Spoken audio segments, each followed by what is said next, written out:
Us versus them wedge issues. A quick note. Let's take the pro-mask, anti-mask debate that continues to rage on, despite everything else. I can easily be accused of being on the pro-mask side because I have invested some time in calling out the blatantly asinine false information that is often contained, not always, but often contained in anti-mask rhetoric. But I'm not on either side. Let me be really clear. Not technically. I don't want to get caught up in another anti-insert name here, pro-insert thing here, wedge issue argumentation. I'm off the field. I'm not in the middle fence sitting. I'm off the playing board. I'm over here to some, at some other place. It doesn't matter what direction, what metaphor you use. I'm just not on the board, right? Like, I think people arguing in a wedge issue argumentation ego trap are on a playing board and they think they're playing chess and they're really just playing checkers, and all of it is a waste of time. First of all, for clarity, my position is that reasonable risk reduction measures should be readily available for anyone and everyone that wants them.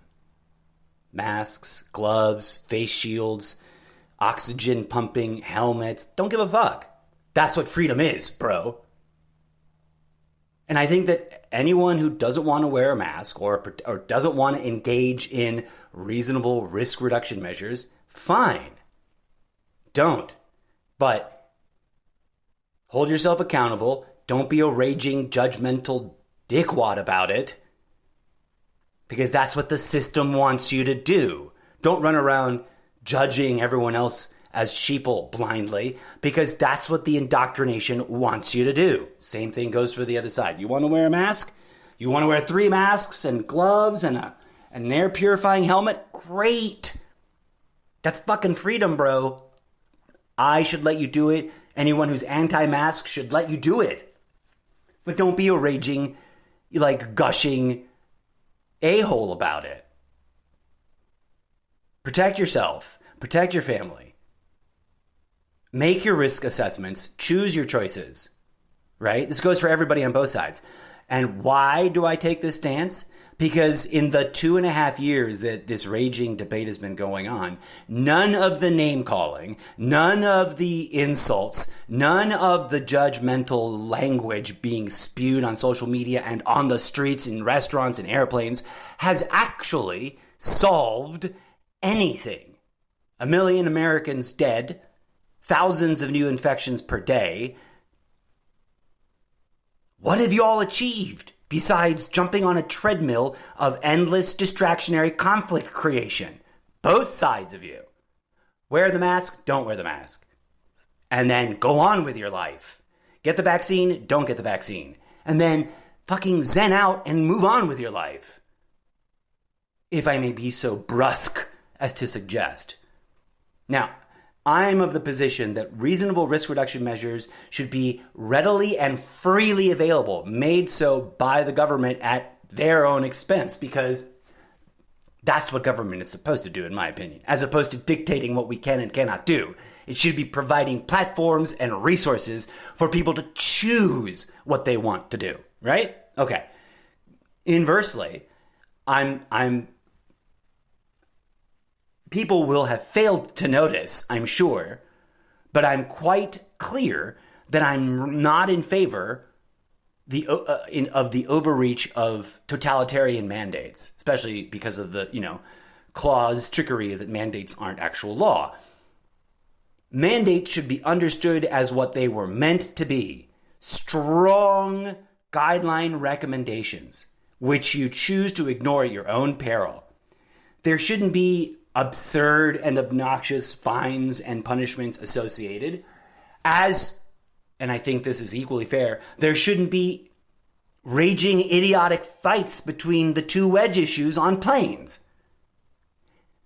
Individual people shouldn't be picking fights and trying to beat each other up over whether or not to wear a mask, right? If I want to circle back to something about, like, it's ironically, a lot of the people that are anti-mask and then get belligerent about it are also pro-corporate rights. And so, short circuit, hello, corporations, if you believe in pro-corporate rights agendas, corporations have the right to set whatever fucking rules they want. That's the free market, right?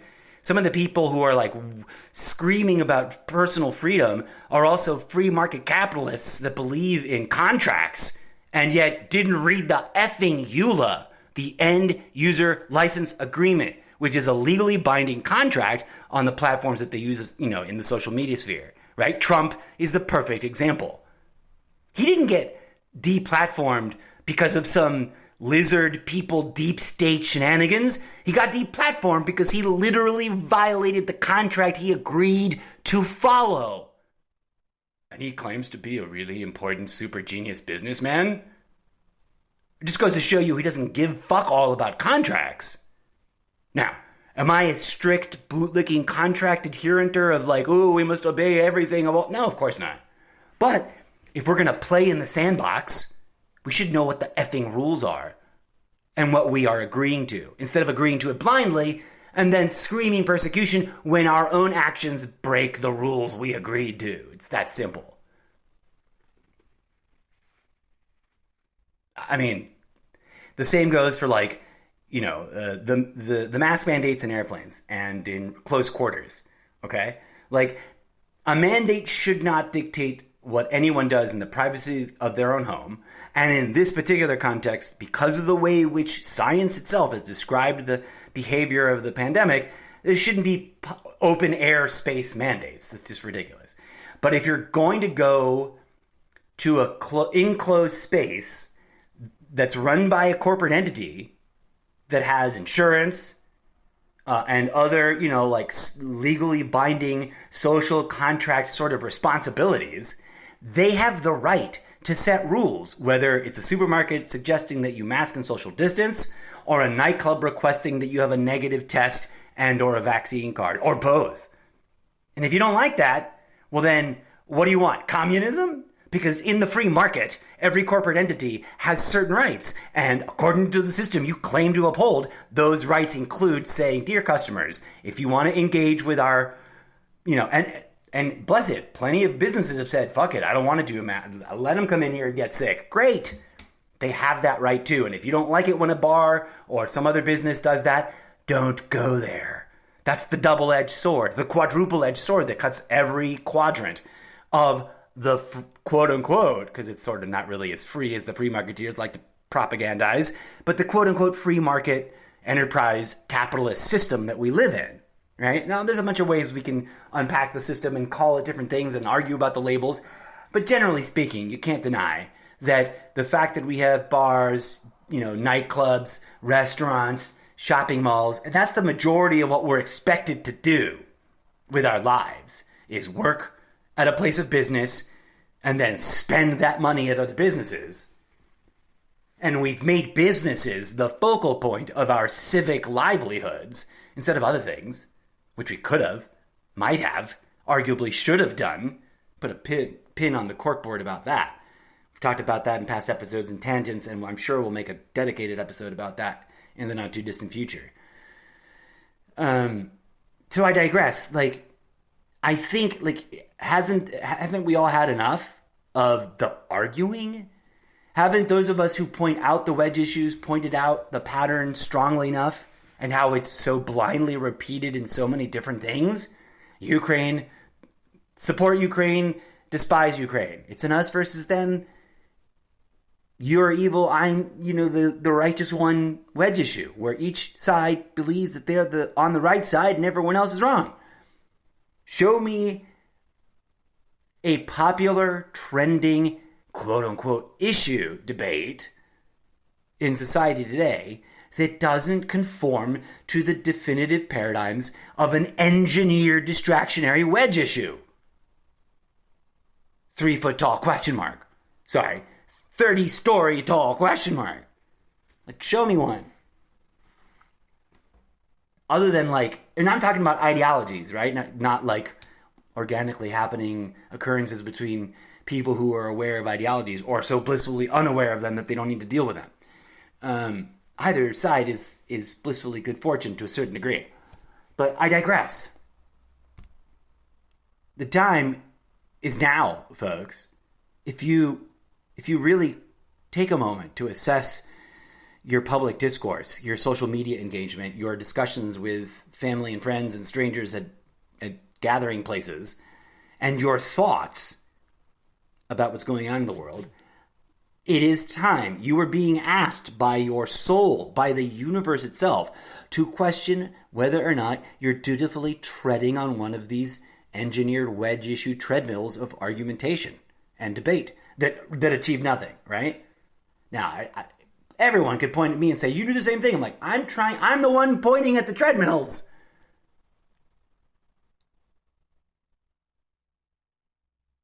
So yeah, sometimes I engage with someone's polemic dialogue and therefore appear to be on the opposing treadmill, but I'm standing firmly on not a treadmill, I think. I hope. I aspire. If I'm wrong, and someone can help me see that without being belligerently abusive, I will gladly amend my perspective, update my language, and change my point of view.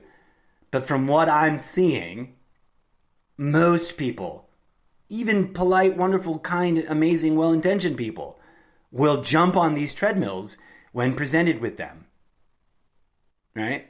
Instead of stepping back from the treadmill, calling it out for what it is, looking for what's inside that needs attention and healing that was triggered by the treadmill, looking for what's inside that needs love and nurturing that made us want to rage out against whatever the opposing side on the treadmill is, and doing that inner work. And I can't tell you how to do that work. That work is wordless.